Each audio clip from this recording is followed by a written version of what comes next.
in order to find a stock which meets my EP criteria, I have this checklist criteria, MAGNA 53 plus cap 10 by 10. You have to understand what kind of stories are working in the market. Currently, anything related to AI is a story which works very well. High price stocks is what I have moved my momentum burst trading to, because I find high price stocks have more smoother moves. If I had to give one advice to anybody who is starting out, focus on stocks which are capitalization below 10 billion. So that is as far as EP is concerned, which is trying to move your account in a larger increments. These trades can move your account in 10%, 15, 20% increments in one trade, sometimes 50, 100%, right? Depending on how much you are risking on those ideas. When you see Root, after making such a big move, its capitalization is 620 million. So if you look at when this catalyst came in on a Root, the day the catalyst came in on a Root, the day before that, its capitalization was less than 126 million. So if a stock has 126 million, can it double, triple? Yes. If you want to become a profitable trader, have self-leadership, because this is a game of self-leadership. You have to be really motivated to do this. This is not for everybody. Unless you have self-leadership, you'll not make it in this business. All right, welcome back, everybody. It's my pleasure to introduce our next guest, Pradeep Bonde, the founder of Stockbee. He is known for his focus on process, codifying the momentum burst and episodic pivot setups. And it's a real pleasure to have him as a part of the conference and for sharing his thoughts and ideas on swing trading. Pradeep, thank you so much for your time, and looking forward to this. Oh, thanks. Thanks for having me. Of course. Let's go ahead and dive right in. I'm sure you've got a lot to cover. I'm very much looking forward to it. And at the very end, we'll do a Q&A on the concepts. And let's dive right in. Okay, so let's start by going into my slides. I'll just share the screen. So essentially, there are two types of setups which I trade, and that's the crux of everything which I do. One is catalyst based. Anything which is catalyst based, or where there's a clearly identifiable catalyst, and based on that catalyst, the stock is likely to make a big move. Now that is basically one type of a trading which I do, which is for finding trades which will move my account in larger increments of 20%, 30%, 40, 50, sometimes if I'm lucky, 100% in one trade. But there is another method which I trade, and which is momentum burst. And in momentum burst, what I'm essentially looking for is these trades which are smaller duration, or they are not shorter duration trade. They don't move your account in big increment. They move your account in 1%, 2%, 3, 4, 5%, if you're lucky, increments. But you can find hundreds of these trades in a year. So this is broadly the two ideas behind my trading. And so let's look at the catalyst-based kind of a trading, which is what I do. And most of the people who know about my trading or Stockbee, they heard about episodic pivot. So episodic pivots is one of the kind of setups which is based on a catalyst. So the only reason I'm going to get into a stock is because there's a catalyst. And if that catalyst is going to make the stock move, then I want to be in that stock. But these kind of trades based on catalyst, episodic pivot, which are going to move your account in big increments, they are basically rare. They don't happen as often as you would like them to happen. Plus, the market has changed. As a result of market change, a lot of time when there is a catalyst, the stocks tends to gap up a lot, and the first day move tends to be very big. And after that, most of the time, they don't do much, or they just go sideways, and then they will have a reaction afterward. So to profit from that kind of a phenomena which is happening in the market, I also have a setup which is just a subset of the episodic pivot, which is stocks in play, which is essentially a trade which is just a day trade kind of a thing, because on the day of the earnings or day of the catalyst, stock will sometime make 30, 40, 50% move, and then nothing happens. So I know that. So I play them at just one day thing, which is a stocks in play. Now, because stocks are reacting very violently to catalyst, because more people are trading episodic pivot, most of the time what you see is the risk is higher getting onto an EP on the day of an EP. So I created this setup, which is more a delayed reaction EP. And in a delayed reaction EP, what I look for is I look for a stock which had a catalyst but I don't necessarily enter on the day of the catalyst, because that day you might get shaken out, or it's not necessarily the best entry which I get, or it is gapping up too much. So I wait for it to set up nicely. And then when I get a low risk entry is when I enter that particular trade. And so that's a delayed reaction EP, and especially delayed reaction EPs work very well on the short side, because on the short side, whenever there's a negative catalyst, the stock gaps down, and then it tends to like a gap reverse during the day. And for 3-4 days, there is this tendency in the market, all bad news has been priced in, the stock goes up, but after 3-4 days, it starts going down. So I do the delayed reaction. Similarly, delayed reaction, I do it also on stocks on the bullish side. Now, these are all setups which are really a variation of the original idea of EP, which I've been trading. But in recent years, when I look at the EP, I see that there are not enough EPs. There is not enough money, because if a stock gaps of 40-50% on the day of the earning itself, then incrementally it makes only 20% move. So there is not much of a money in this. So I created a setup idea, which is like become my main setup idea now, which is like, and which happens more frequently. It has much more profit potential than the original EP, and that is the 9 million EP, which is essentially to look for a trade in a stock which suddenly has a volume surge, and the volume surge is more than 9 million basically. So it's basically a high volume breakout, basically very high volume, extremely high volume breakout, which is not something which is a norm for that stock. So that's become my mainstay in terms of what I do. If you're doing the classical EP, you'll be lucky if you can find 5 to 10 trades in a year. But when you do 9 million EP, you can find 100 trades, you can find 200 trades, because it increases the universe to a large extent. So this is sugar babies. Obviously, like the word might sound very strange to people, but when I did this 9 million EPs, what I found is that there are certain stocks on which there is a continuous number of 9 million EPs which keep happening. And those stocks, when they make moves, whenever there's a 9 million EP, they make these big moves. They make just a swing moves of 40-50% in a couple of days. So I found a way of isolating stocks based on this 9 million EP, how many times it happens in a year. And I trade those stocks as a core list of stocks, which we call it sugar babies, because this is something which you can like go and find 40-50% swing in just 3 to 5 days on these kind of stocks. So those are the other variations of EP. So essentially, to summarize this, like, and I started originally with an idea of episodic pivot some 22 years ago, and that was my main idea. Today, the original classical EP is a very small part of what I do. Most of my money is now comes from 9 million EP or sugar babies, which is more mainstay kind of a method, which is more based on the same idea of moving your account in larger increments, but using a different way of identifying stocks which are going to make a big move. Now, whenever you look at episodic pivot, uh, when I started trading episodic pivot in the beginning, I was only trading episodic pivot which are based on a real catalyst.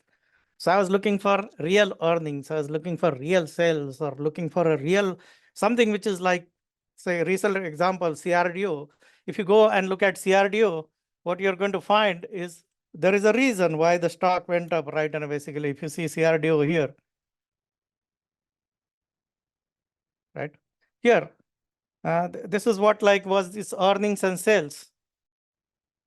Let me pull this in here, and if you see, so it had 275% earnings growth, 89% sales growth, and this is what it projected. So there, I know why CRDO was likely to go up on this day, and there is a real catalyst, right? But there are so many stocks which make moves, and they have no real catalyst. It is just a story, right?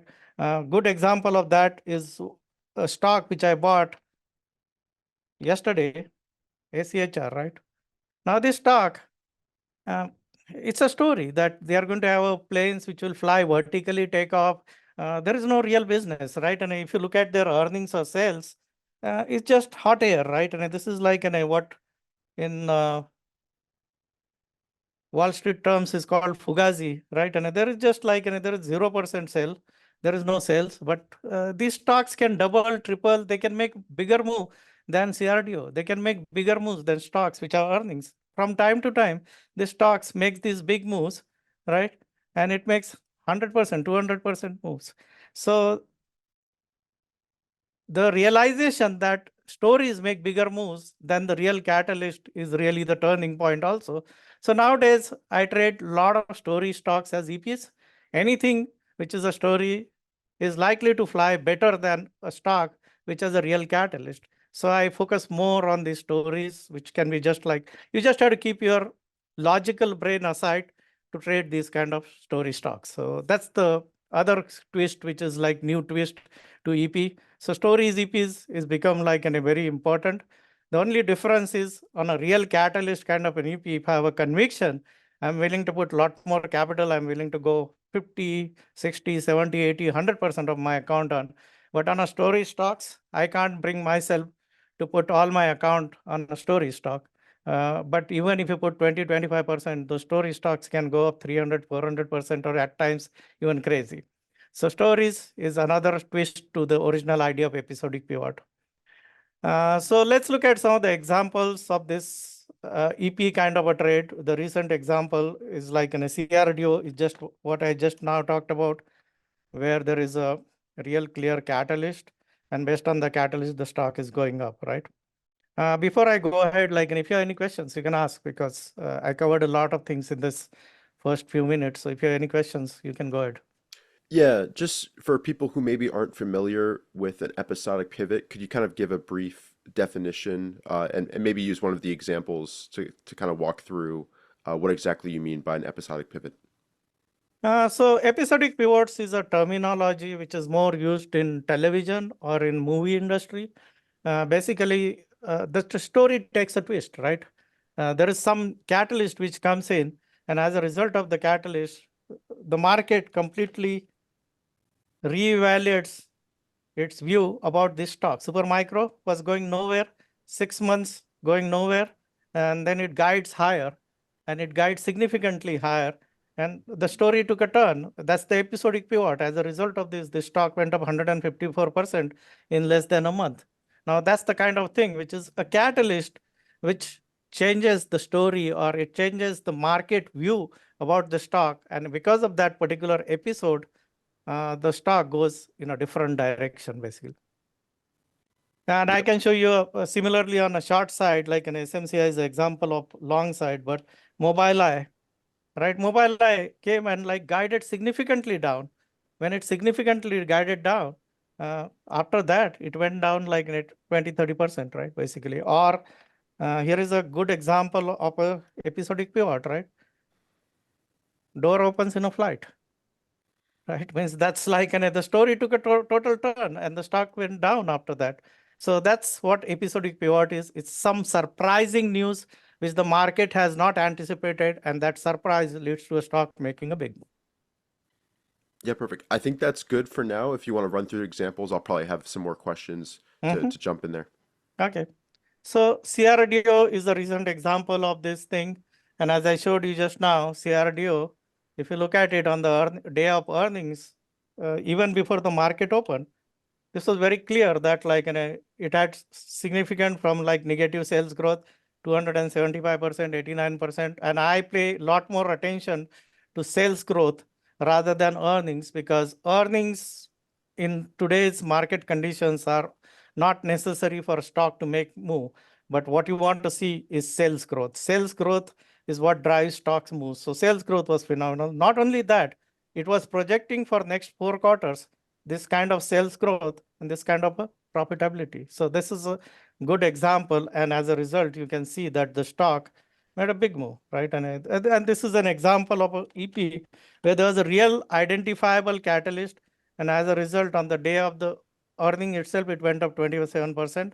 And since then, it has gone up around 40%, right? So that's one. The other one, recent one, which is ASPN, right? Here on this particular day. So if you see in this particular case also of ASPN, you're going to see that there was a real catalyst, right? So you can see that 92%, 107%. So there's a sudden jump in sales, and it is guiding higher for next 2 quarters, at least 110, 57% profit is also. So the Aspen, as a result of this particular thing, had this gap, and on the gap, and this is what happens to a lot of EPs nowadays.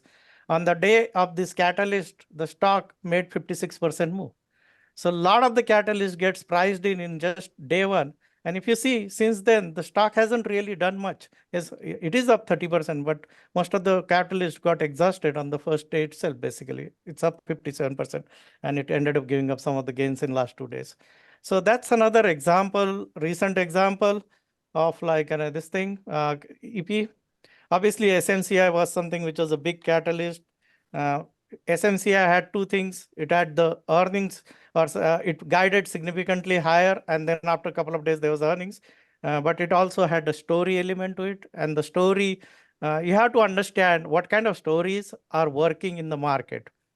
Currently, anything related to AI is a story which works very well. So it had both components. It had a real catalyst, plus it had a AI, which is a story kind of a thing. And as a result of this, the stock made such a phenomenal move. There is this thing, app. If you look at APP, Applovian, right, and earnings. And since earnings, it has made like around 40% kind of a move on the earnings day itself. It made around 24% move. Even when you go look at app also, you will see that there's a real catalyst. It's like, and basically has back-to-back quarters of 36, 48%, 44. Any growth, sales growth, about 39% to me. If it is happening back-to-back 2 quarters in a row, the stock is likely to make a move, because that kind of a sales growth is rewarded by the market. If you study the big winners, which go on to make big moves, they will typically have sales growth of 39% plus quarter after quarter after quarter. So when I see something like this and a 4-digit earnings growth, and if the stock hasn't rallied, then I am excited. And the stock did make a move after that. Again, there was earnings here. So there is like or it guided higher. Actually, it guided higher, and then the actual earnings was here basically. So that's one which was there. Then you had like basically when you have a very neglected stock and which suddenly come out with earnings, here in this case of Powell Industries, for a long period of time, it was not doing anything. This price wasn't doing much. And then it had a catalyst. And the catalyst was basically, again, earnings and sales, right? Here you see 53%, and it guided 49% for next quarter. So 999, 53% sudden jump in sales. So sudden jump in sales. And as you can see, the stock made a big move, 50, 56%. So that was another one. There are two types of episodic pivot when you're looking at real catalyst, right? One kind of a thing is where you have a growth kind of a company, like CRDO is an example of a growth kind of a company. It has some product which is relevant to the AI industry. So that is why it is in a growth kind of a category, or ASPN also is in a growth kind of a category, or SMCI is a classical growth kind of a thing. But there is also another type of an EP which works very well and which is a turnaround.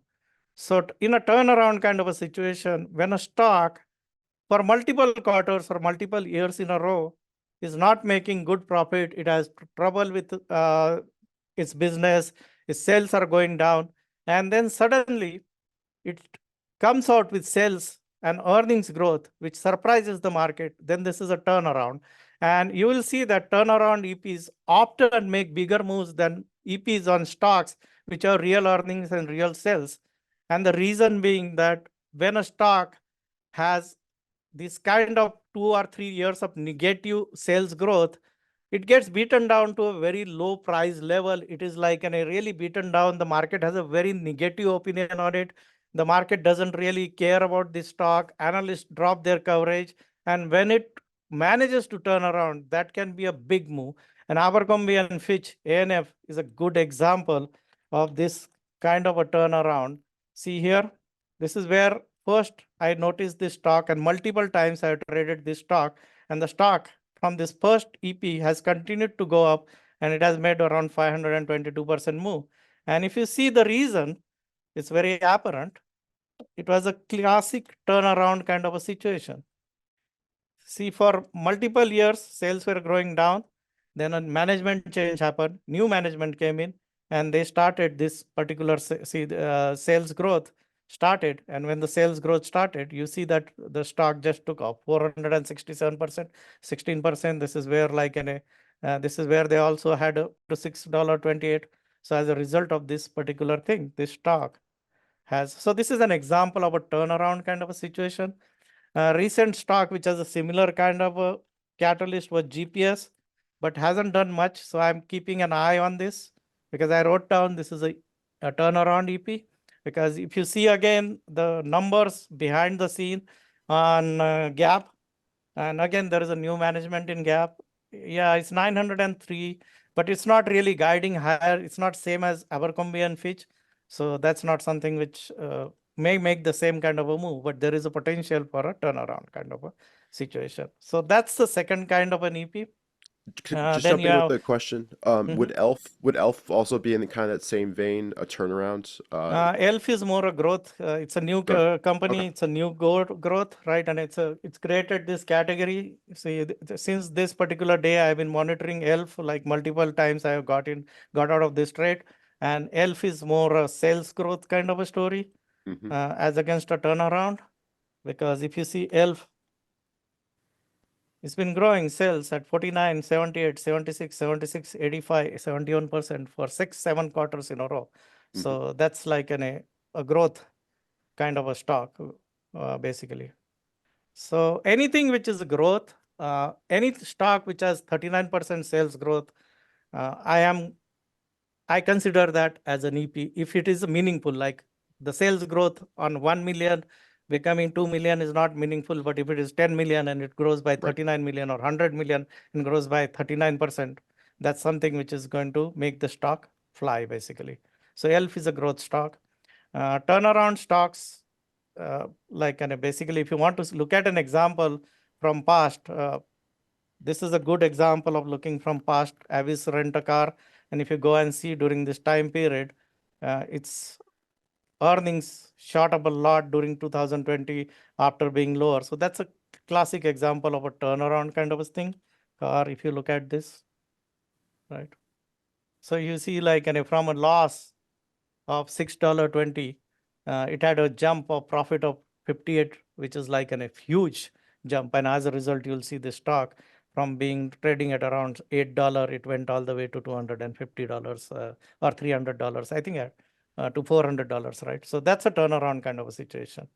So those are the kind of situation, two types of situation I look for, which is one is a growth. And in a growth kind of a situation, I will look for sales growth of 39% plus. And if it is 2 quarters in a row, that's good. And the other one is turnaround. And when it comes to storage, anything I will buy because it is a story. Now here, again, some categories are not going to have that kind of a sales growth. Sweet green is an example where there was an EP here where it surprised the market. And then this is a delayed reaction. I actually bought it on this day instead of buying it on the first day, basically. So that's like basically Powell move. Western Digital, again, if you look at Western Digital Corporation, you'll see it's very apparent when you look at the numbers. The numbers stand out when you have these kind of numbers, right? And it's very clear. This is also a turnaround kind of a situation also, because negative sales growth, negative profitability, and suddenly it surprises the market. And as a result, here, and you see, I write down this if I find something like this so that I can remember, and it made a move after that. So there are in a bunch of these examples. There can be real catalyst. In the case of HIMS, there's a real catalyst, which is they're going to come out with Ozempic, which is $200 Ozempic, right? And that's a real catalyst. So as a result, the stock is up 60-70% from this. Obviously, you have Insmed, which is a recent stock which made a move on a catalyst. And you can see that it has a real earnings, real sales, right? And basically, so it's just had a turnaround kind of a little bit of a thing, and a biotechnology kind of a thing. So that was a real catalyst. In a biotechnology, you can have a real catalyst. Now that's basically the kind of thing where you can actually see the numbers stand out, the numbers speak to you, and then you can with conviction say, okay, this is likely to go up 30-40%. Okay, can I put 50, 60, 70, 80% of my account with the risk management?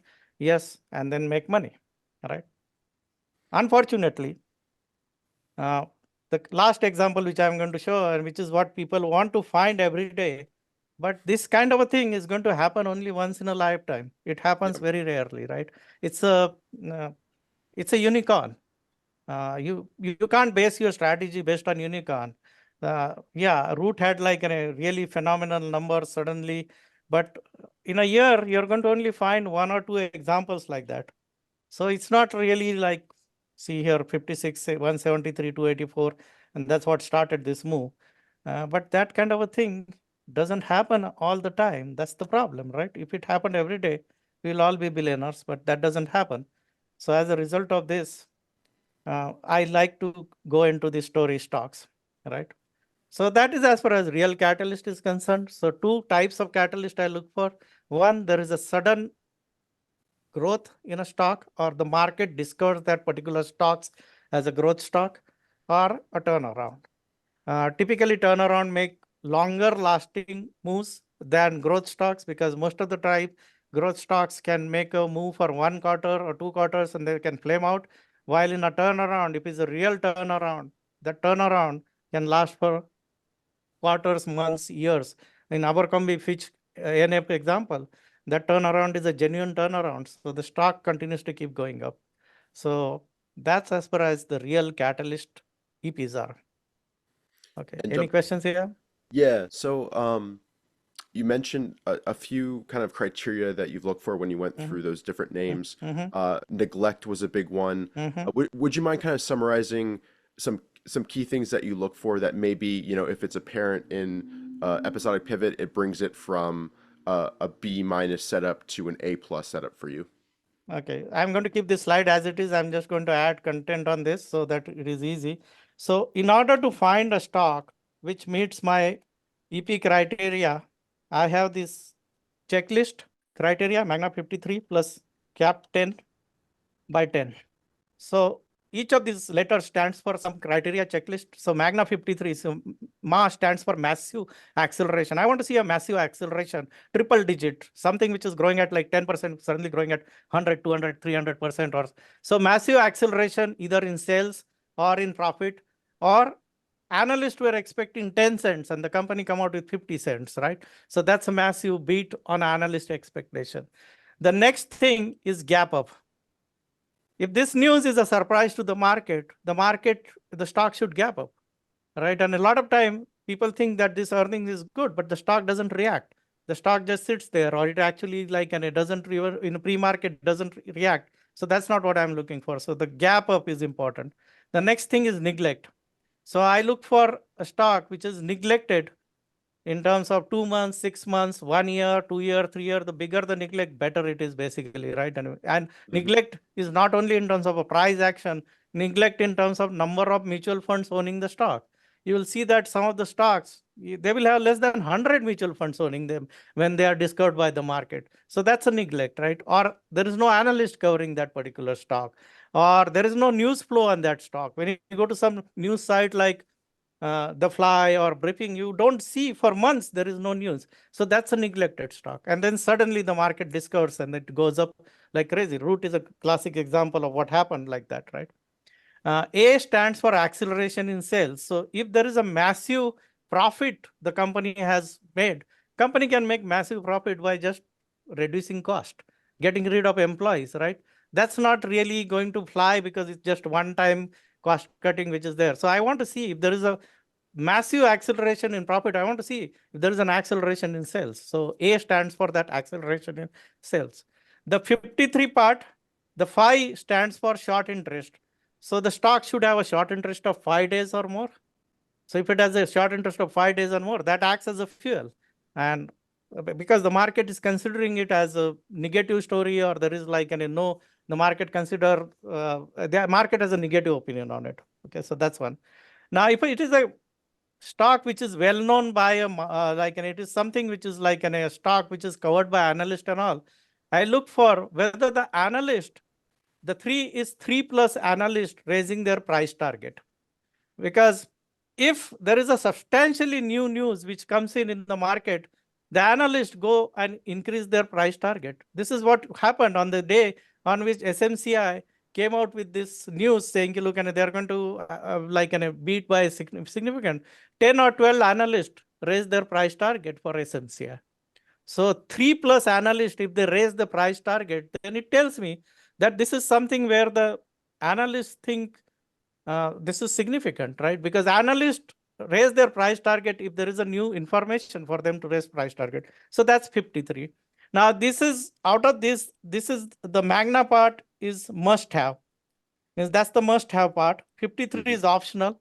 And then if you want to find something which is going to make more explosive move, then these cap 10 by 10 criteria are very important. And the cap 10 by 10 is the capitalization below 10 billion. The stocks which are capitalization below 10 billion are the one which are capable of making big moves, right? And when you look at CRDO, right? CRDO's capitalization is like basically 4.3 billion. So this kind of a stock can double, triple, right? Or like a Root. When you see Root, right? After making such a big move, its capitalization is 620 million. So if you look at when this catalyst came in on a Root, the day the catalyst came in on a Root, the day before that, his capitalization was just like basically less than 126 million. So if a stock has 126 million, can it double, triple? Yes.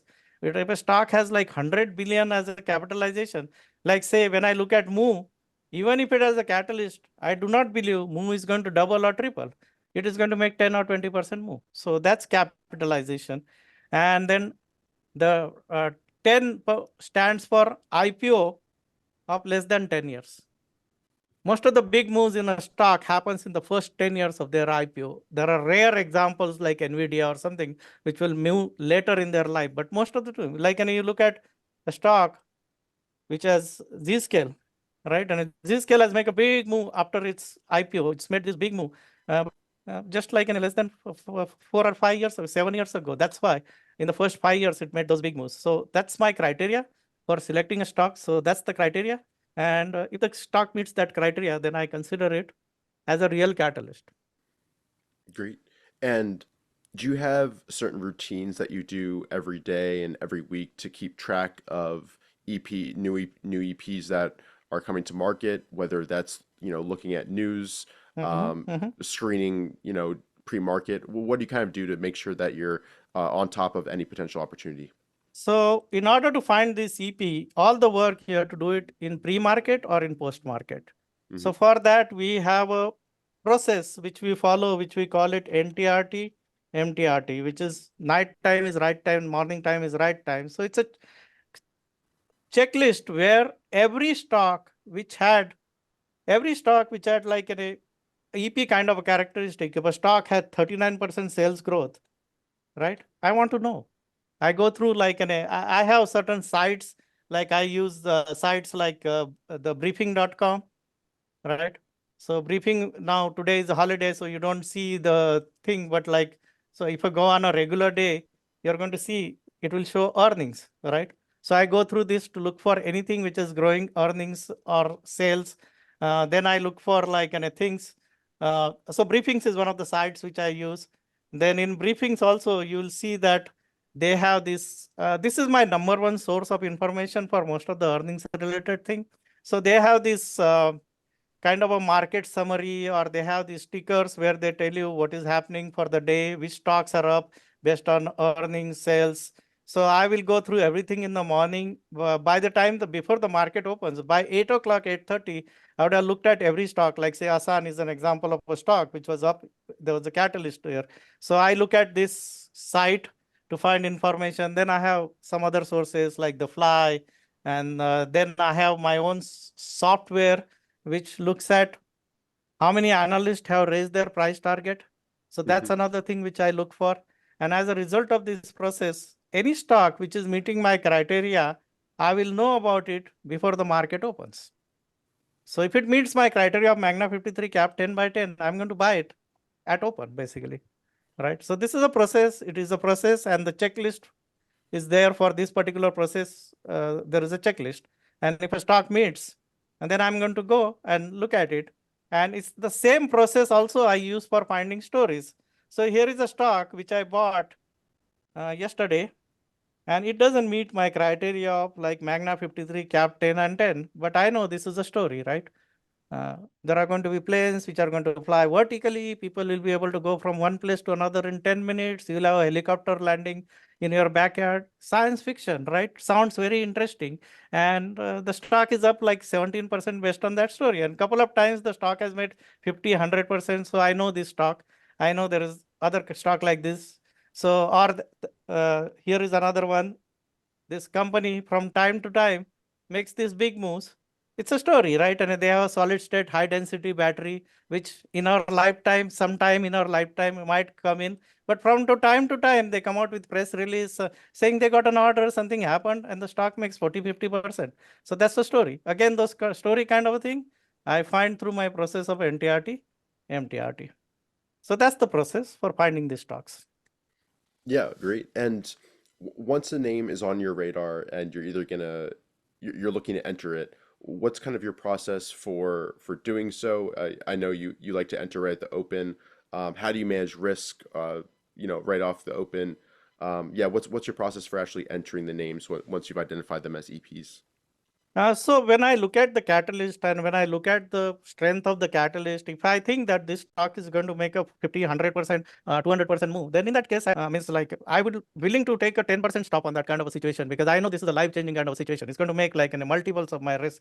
Otherwise, typically I enter at open, right, with a 2.5% stop. And sometimes I get stopped out and the stock makes a move. And if I believe in the catalyst, then I'll get back into it. So it really boils down to, if I have a genuine catalyst and if I believe in that catalyst, I'm going to go into that stock at the open. Or I just wait for a few minutes to see how the market reacts, because a lot of time there are shakeouts, and then I will enter.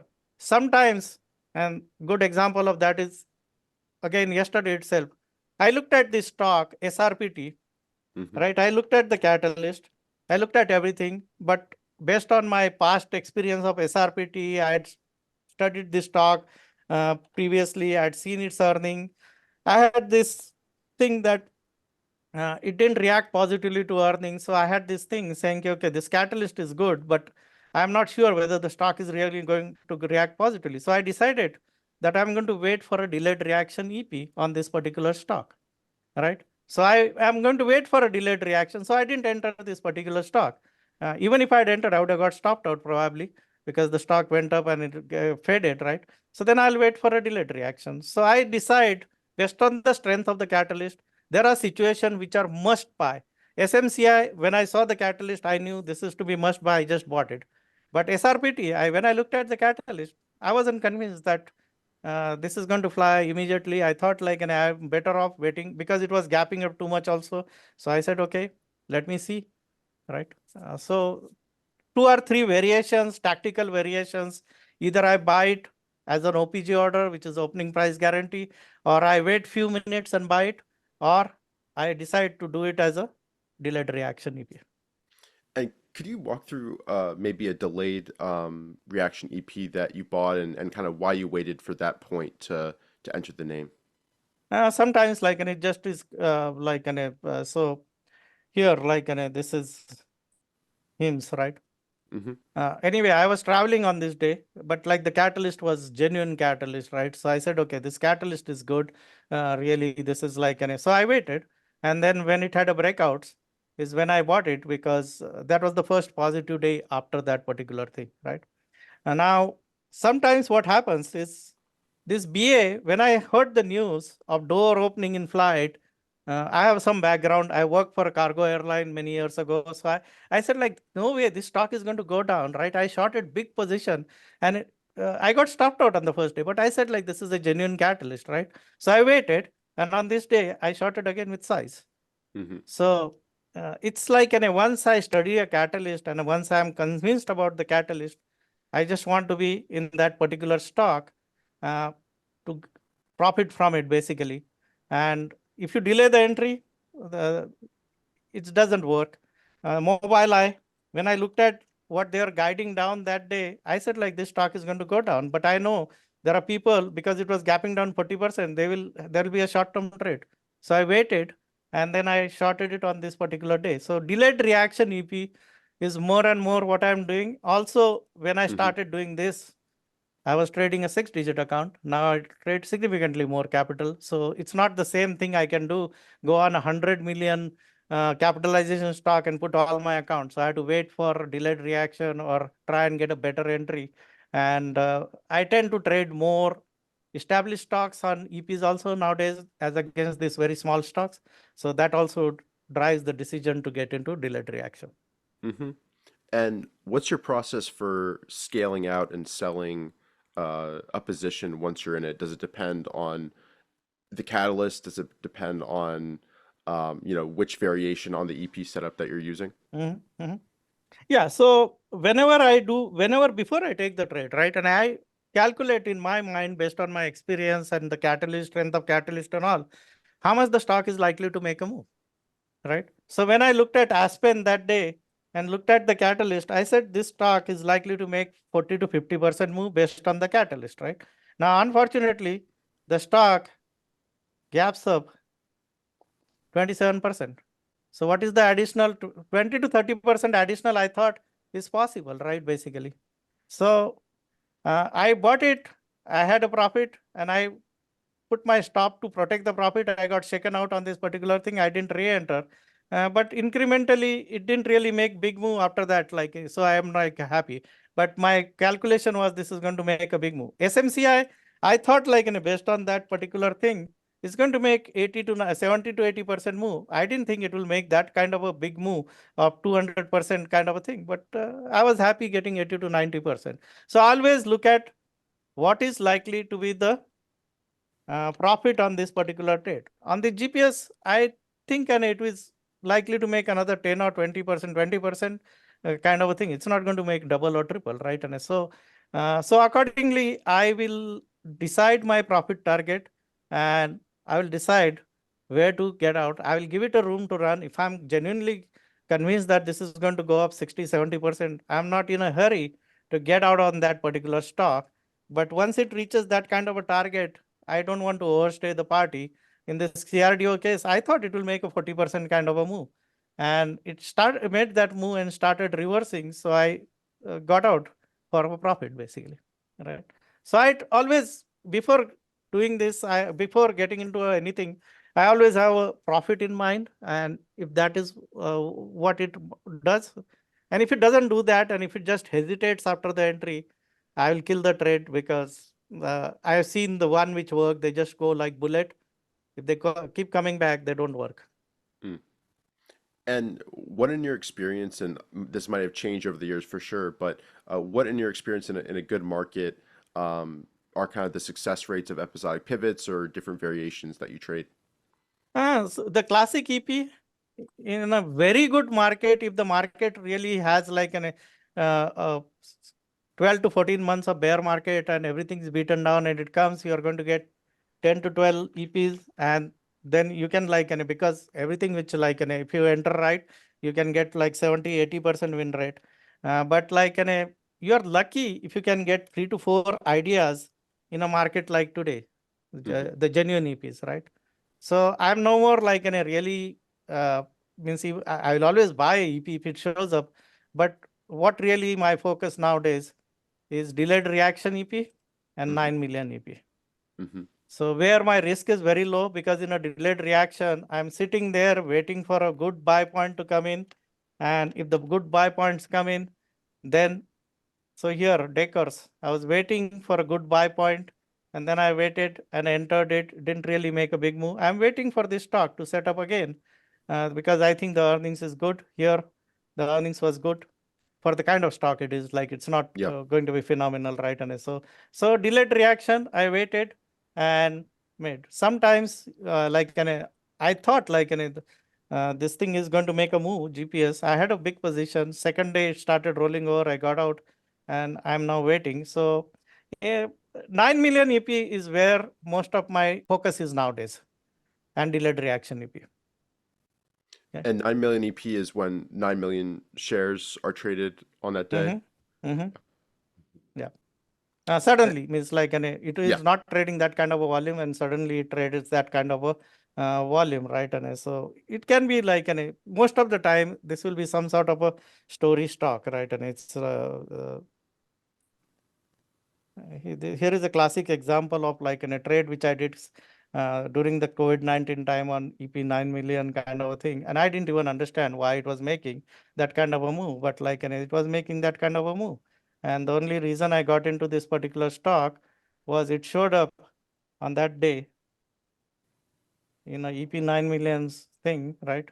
And it just said like, look, hey, we are going to have like a space flight. We are going to colonize Mars and all, yeah, right? But like 9 million, kind of like not here, like it's where is that 18 or 90 million it traded one day when Trump decided to announce here, right? You see like on this particular day, it traded a lot of volume, right? And basically, so as a result, the stock went up like for a couple of days. Again, same kind of a catalyst. Jeff Bezos goes into space and it trades like 50, 60 million shares. So it just went up, right? So, or recently, if you see GME, right? And here, it showed up in 9 million breakout. It showed up in 9 million breakout here, right? It's a story stock, right? And there is nothing there but just story. So if it shows up in 9 million, I'm going to buy.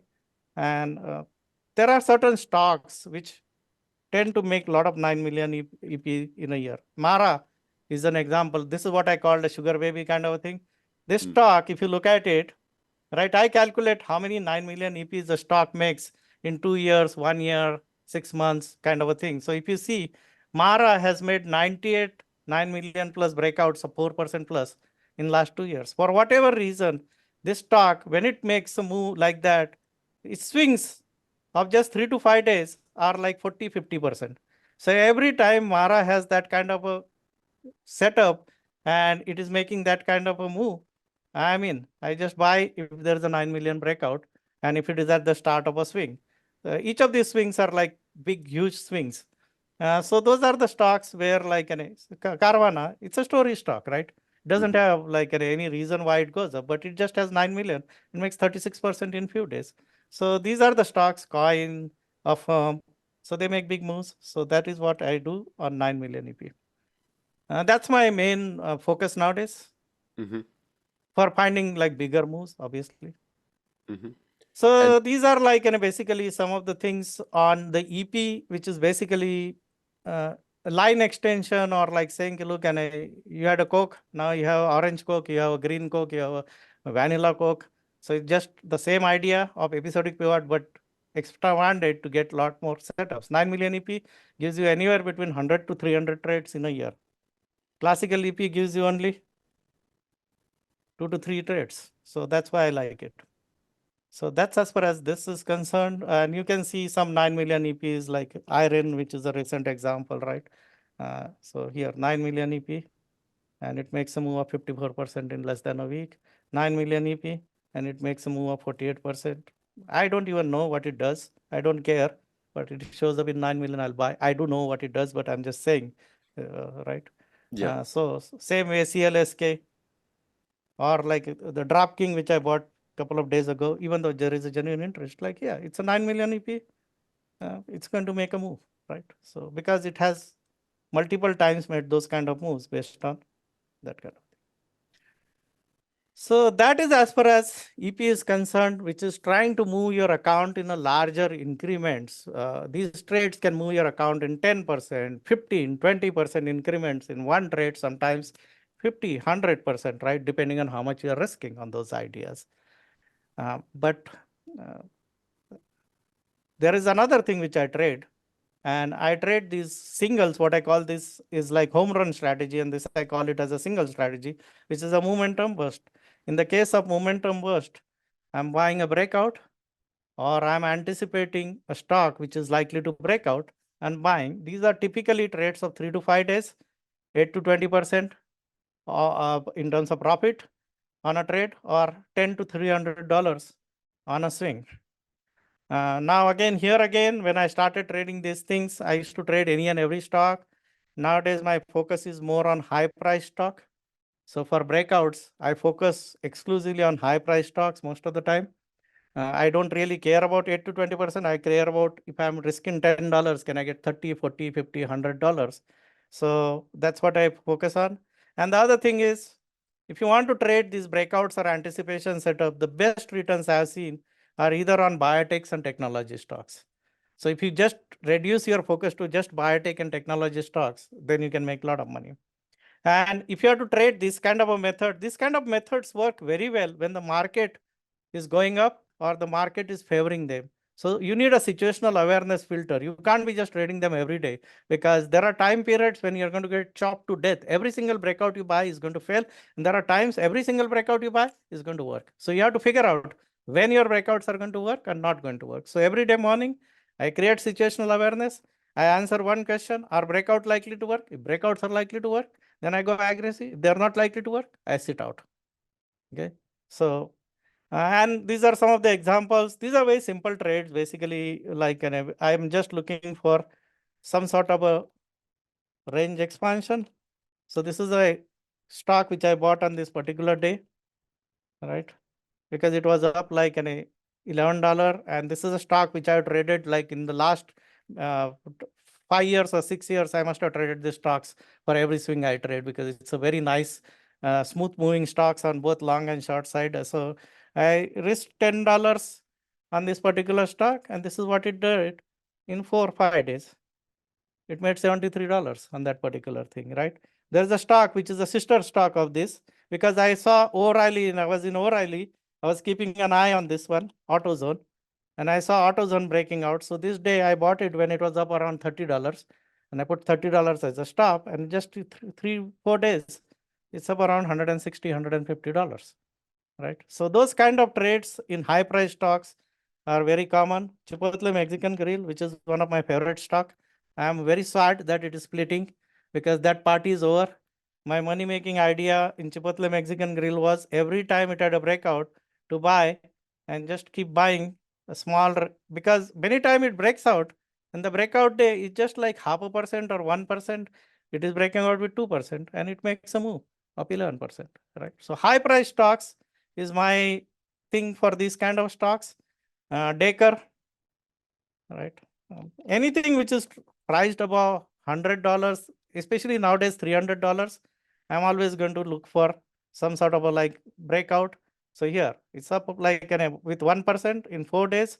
You raised $10, you made $45. So high price stocks is what I have moved my momentum burst trading to, because I find high price stocks have more smoother moves. They are more like the retail traders don't want to get into high price stocks.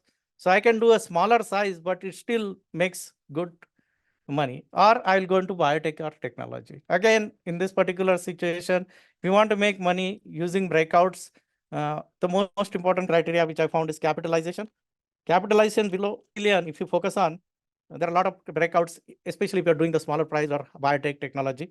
And the other thing is 3 sectors make the big, 3 sectors is where best follow through happens: biotechnology, technology, and consumer discretionary.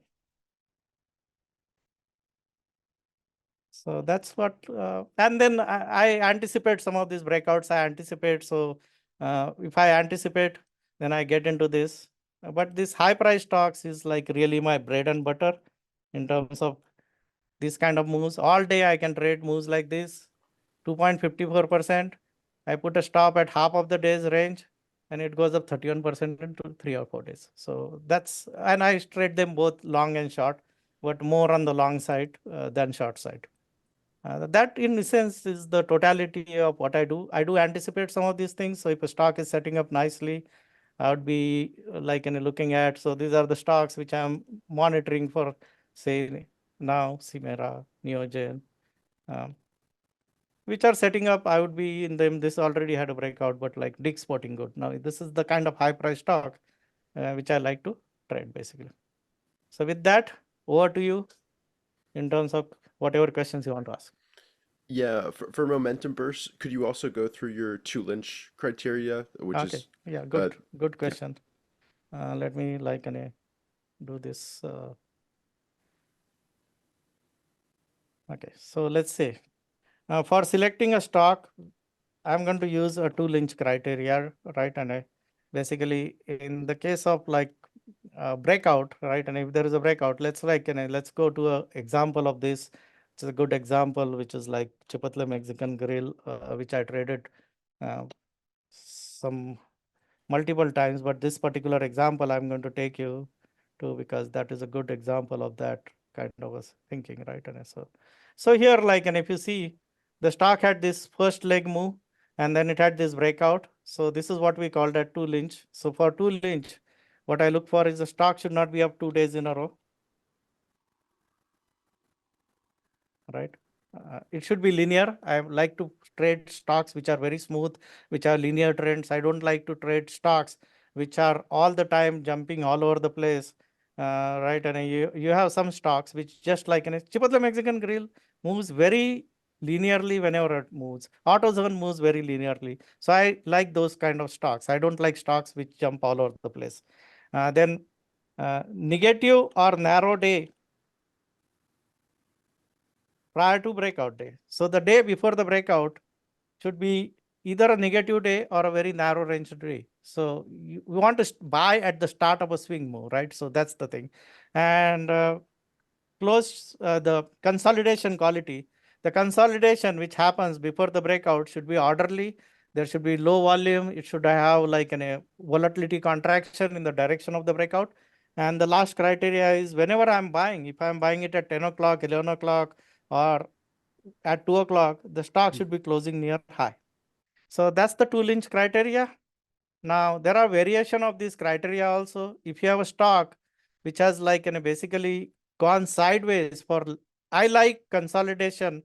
This consolidation, I like the consolidation to be less than 10 days because I've seen if the consolidation is less than 10 days, then the breakouts tend to work well. If the consolidation becomes longer than 10 days, especially if it becomes a 1 month, 2 months kind of a consolidation, then even though it looks very attractive, the stock has a breakout and it fails. So I have a criteria for buying those kind of breakouts where we have two Lynch plus CV, which is, it should have a high volume surge. So it should have a 1.52 times the 50-day moving average volume, and it should have a catalyst.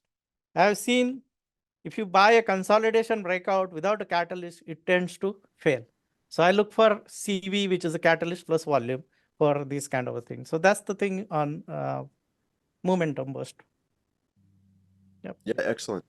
I think that's super helpful. One thing I want to ask you, and this is more of like advice for people watching this when they're studying these setups for themselves, they're studying big movers to try to find and build setups. I know you every week you take a look at the stocks ahead, the big moves that week. Could you kind of talk about that process and your thinking behind that? Yeah. So in fact, I do it daily. Yeah, So daily. every day I look at stocks. These are stocks which have gone up 20% plus in last 5 days, right? So every day in the morning when I come to my office, I look at these stocks which have made 20% plus move and see, okay, why has this stock made the move? What was the, see, this is NNE, right? And what is the thing which happens at the beginning of the move? What really starts moves up 20% plus, right? Because that's my, I want to capture like moves up 8 to 20%. So I have to study the moves up 8 to 20%. It's like if I want to become a millionaire, I will study millionaire in my town and find out why they are millionaire. Same way. So you see that typically they have 4% breakouts, right? Then I look at their capitalization. You'll see that their capitalization, and if you do this study over a large period of time, you'll see that most of the stocks which will make 20% move in a short period of time, they'll have capitalization below 10 billion. Most of them, in fact, will have a capitalization below 1 billion. So that's another thing. So I always look at these stocks. Same way, I look at stocks which are down 20% for the week, and I study them also because you want to see on the short side what works, right? And basically, So that's another thing which I look for. And the 9 million EP, I trade it on the short side also. So this was a 9 million EP on the short side also, just for example. And I also look at a stock which are up $20 plus, right? These stocks are up $20 plus because I trade high price stocks in last 5 days. So I focus on Netflix. I actually had a position I sold because it hit my stop, but I bought Netflix on this particular day and it made a move, small move. So I trade these high price stocks. So I look at anything which is up 20% plus, then I look at what really drives them, what happens at the beginning of the move. And I'm very happy that I found this O'Reilly. I found, I also traded SMCI from this last week. So that's a very good week when I find trades I made showing up in this particular list, right? And basically, so that's a good idea. Then I also study on the weekend. I study stocks which are up 50% plus in last 2 months. So these are stocks which are up 50% plus in last 2 months. So I go and do a deep dive on them. I look at what catalyst was there or how did the move start? What is the capitalization? Again, you'll see that capitalization below 10 billion. If I had to give one advice to anybody who's starting out, focus on stocks which are capitalization below 10 billion, right? And second advice, if I had to give you, is news, because almost every one of these stocks which I made a 50% move had a catalyst. So news moves stocks.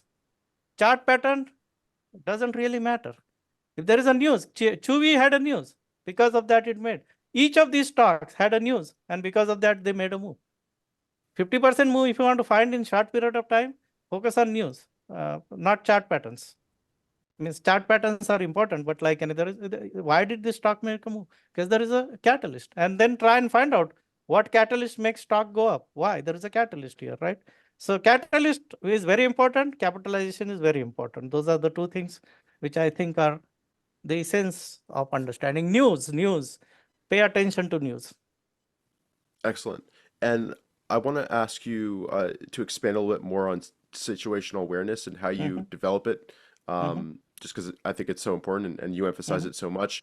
So could you talk a little bit about what the concept is, maybe touch on the market monitor that you keep, and just in general how you track, how aggressive you're going to be, what type of setups you're going to focus on.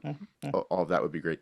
Okay, so I'm just going to erase this particular page so that it's easy and it doesn't become all mixed up. But like, let's go a new page and then look at situational awareness. So situational awareness is an overall filter on all my trading. Basically, it's an overall filter which is going to determine whether I'm going to buy breakouts or not going to buy breakouts, whether I'm going to be like getting very aggressively on margin, or whether I'm going to be like putting in a lot of trades, or whether I'm going to go in and first 10 minutes, 15 minutes, I'm going to put a trade or not. So this is a filter which basically allows me to calibrate how aggressively I want to trade basically. So it's an aggressiveness filter basically. I call it an aggressiveness filter for that reason. So in order to do that, I'm just trying to answer every day in the morning one question, and which is,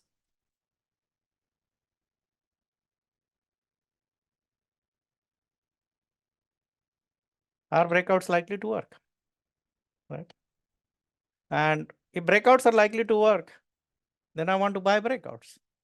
If breakouts are not likely to work, I might see a lot of breakouts in my scan, but I'm not going to do a breakout. So in order to do this, I have multiple sources of information which allows me to develop situational awareness.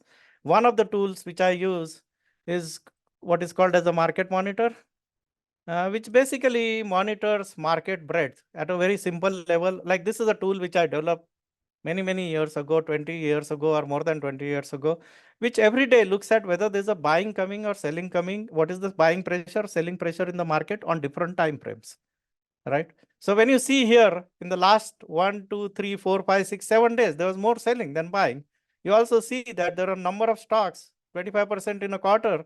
There are more stocks down than up. There are 104 stocks which were down, or 126 on this day, then up 25% in a month. So there is a selling coming into the market, right? So as a result, there are only select stocks which are working, and there are a lot of stocks which are breaking down. So this essentially, when all 4 columns are green, when all 4 columns, these 1, 2, 3, and 4 columns are green, it's good time to buy breakouts. If any one of these columns is red, you're going to get a choppy market condition. To simplify, like we can go into more details of this, but it's going to be a long time. So I'm just simplifying it for people, right? Whenever these 4 columns are green, your breakouts are likely to work. So that's one of the things, right? I look at. The other thing I look at is this 20% study, which I talked about.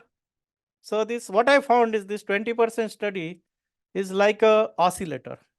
So if the 20% study has low numbers, if the numbers are like below 20, if the numbers are 10, 14, 15, then you see a lot of buying comes into the market, and for next 5-6 days, breakout work very well.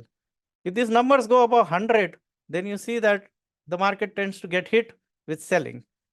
So this is another thing which I look at it. The other thing which I do is like, and we didn't really get time to talk about anticipation, but like I have an anticipation method which I have discovered, which is more like rather than me discovering, the members have discovered, and I use it nowadays. So I monitor these stocks which are up 15% plus in last 10 days to look for a second leg on them. So these are stocks which are up 15%. So I go through all these stocks. And when I go through these stocks, I see that this stock, instead of setting up nicely as a continuation setup, has failed, right? So that gives you an idea. When you start looking at these, or you see like the breakouts are not really having 3 to 5 days moves. Many of them are just like not really going and following through. So here, like there was a first leg established, but it failed. So that gives me a hesitation, or it tells me, look, and a breakout's not really working.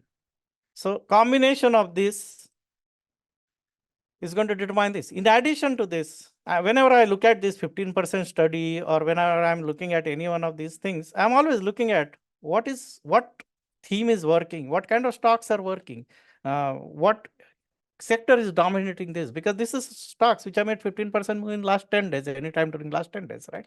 So I know what sectors are working.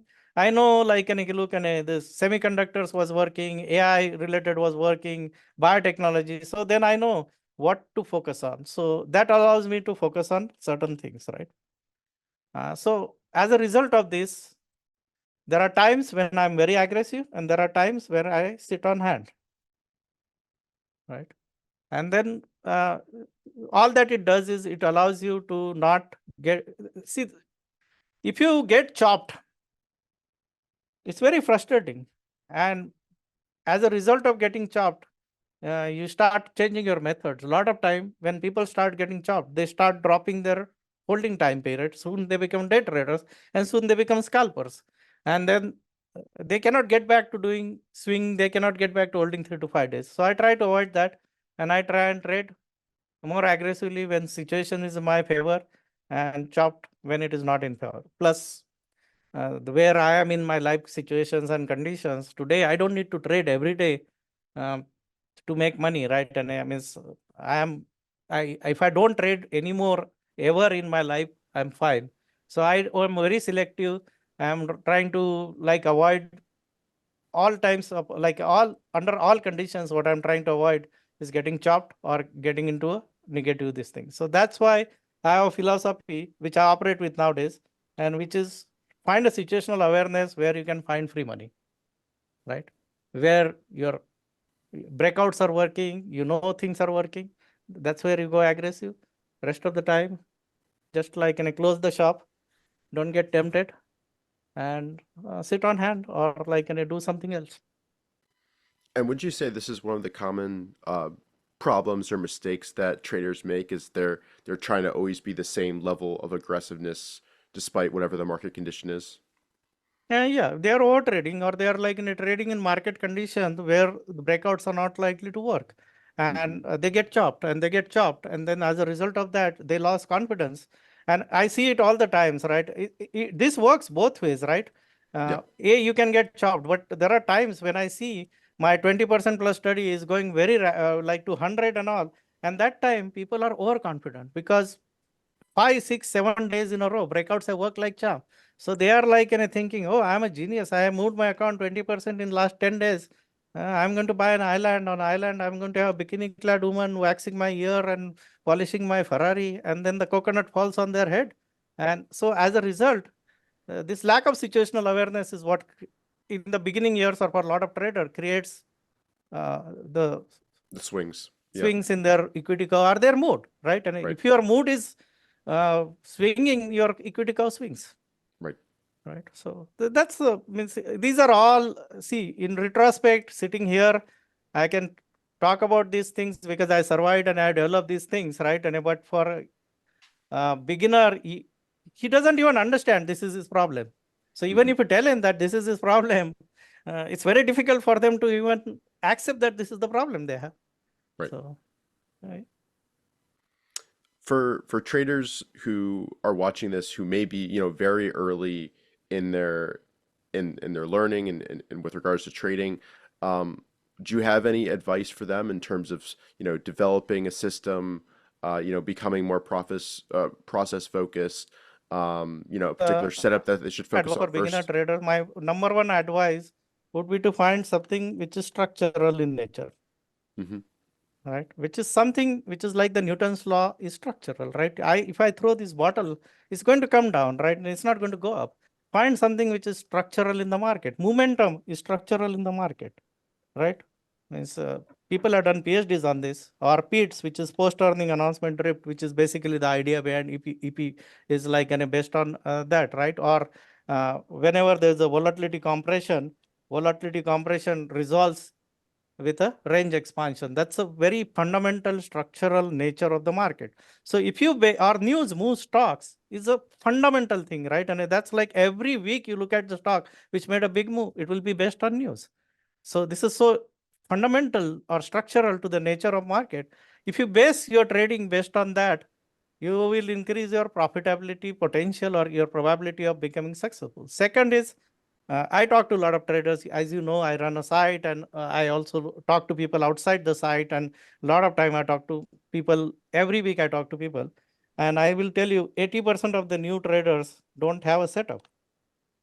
And they don't know that they don't have a setup. So first find a setup. And for that, I would advise the easiest way to find a setup is to just copy shamelessly. Copy shamelessly some setup which has worked for someone.